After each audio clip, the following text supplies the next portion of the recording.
Mugabe's fall was just a moment of false hope and illusions.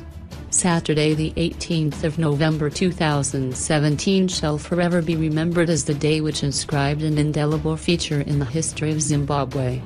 On that day, an entire nation conspired to run away from Satan in order to seek refuge in and surrender its soul to Lucifer. After enduring 37 years under the morbid rule of Robert Mugabe, Zimbabweans from all walks of life converged, demanding Mugabe step down as their president. It was surreal and unprecedented. For the first time since the attainment of independence, Zimbabweans were able to freely express themselves in unison. A coincidence of agendas? The path towards this momentous Saturday was littered with curious landmarks which most people overlooked while raptured in euphoria. Anyone who dared to highlight the landmarks was labeled an anti-progress agent. I was not spared that label because between Satan and Lucifer, I chose none. The nation was ready to cross over. Nothing else mattered and nothing was allowed to stand in its way. What most people failed to pick was the fact that actions which culminated in the historic happenings of that Saturday were not emanating from the same premise. There were two agendas at play and one agenda used the other as a means to an end. As far as the national sentiment or agenda was concerned, Mugabe in all his forms had to go.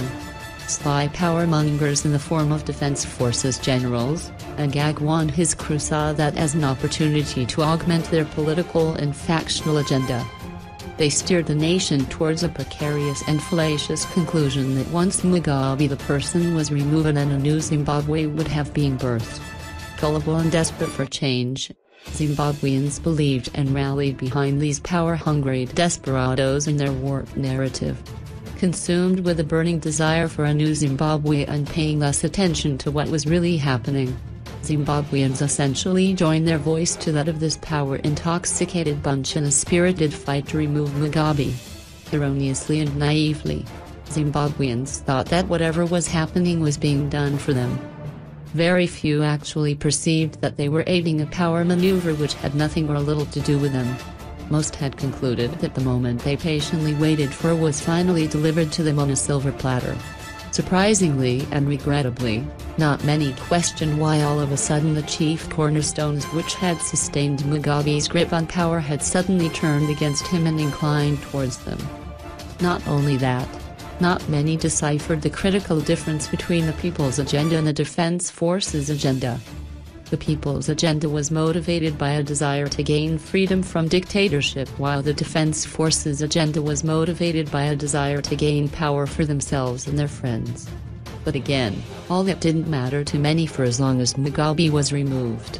In fact, anyone who dared to pose such pertinent questions was told that we had to take one step at a time and that Rome was not built in a day. The rise of false hope and illusions. On Tuesday the 21st of November, Mugabe eventually gave in to the pressure and he resigned. His resignation was welcomed with massive celebrations across the country. This was the moment most Zimbabweans had fervently yearned and waited for. When the news broke, I was driving past the Parliament building and the commotion caught my attention. There were many people who were waiting for the impeachment outcome in Samara Square, Africa Unity Square. I too joined the wild celebrations but sadly, a few minutes into the celebrations I broke down and wept like a baby when I remembered my brother Itai. I retreated and spent that entire night in bed while almost everyone was celebrating the fall of Mugabe.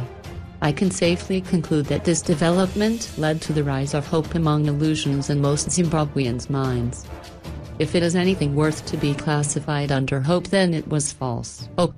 To many, that was it.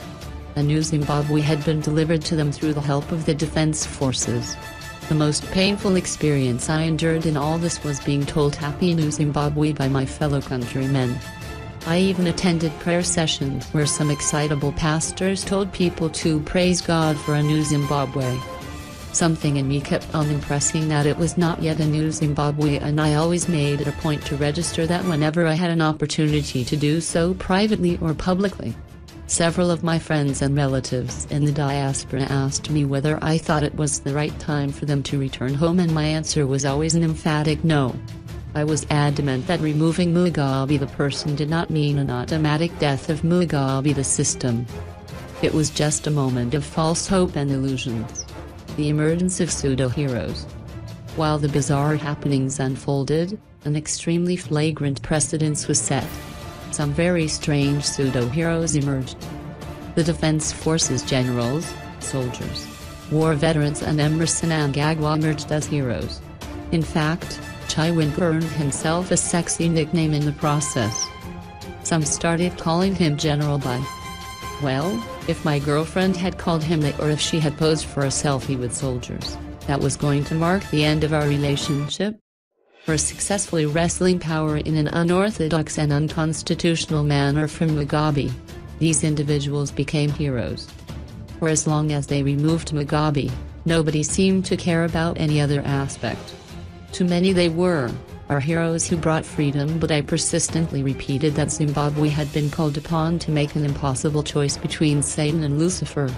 I am still wondering how posing for photos with soldiers or in front of tankers was decoded as a sign of freedom by my fellow countrymen.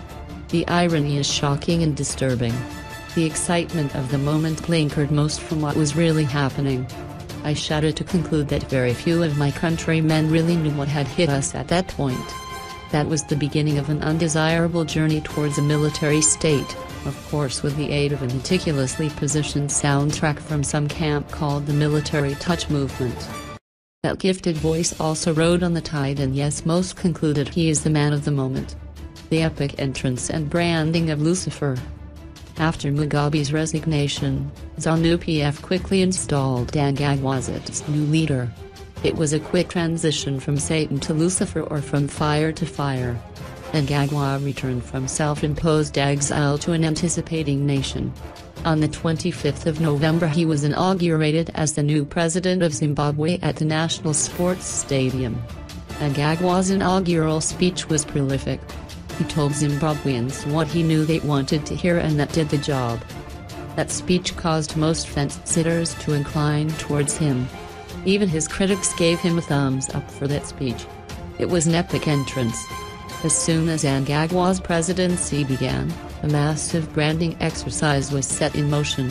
He seems to have invested in agenda-setting gatekeepers, especially on social media. They have been working overtime to brand him, including creating falsehoods, and it's working, as evidenced by the number of people getting hooked and hoodwinked. Lucifer is being projected as God, a man of principle, discipline, and action, notwithstanding his compromised past and present. Anyone who dares to speak anything against him is trolled, and many have succumbed. Recent political developments around the world revealed that social media has revolutionized the political terrain. It must never be underestimated.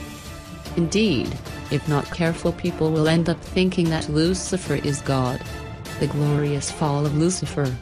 After all the cosmetics and the romance of newfound artificial love, our own Lucifer, Mnangagwa was flying high. He had been presented as a messiah, and even those who were initially indifferent were now willing to give him a chance. Just like the Lucifer in the Bible, we knew it was a matter of time before his glorious fall.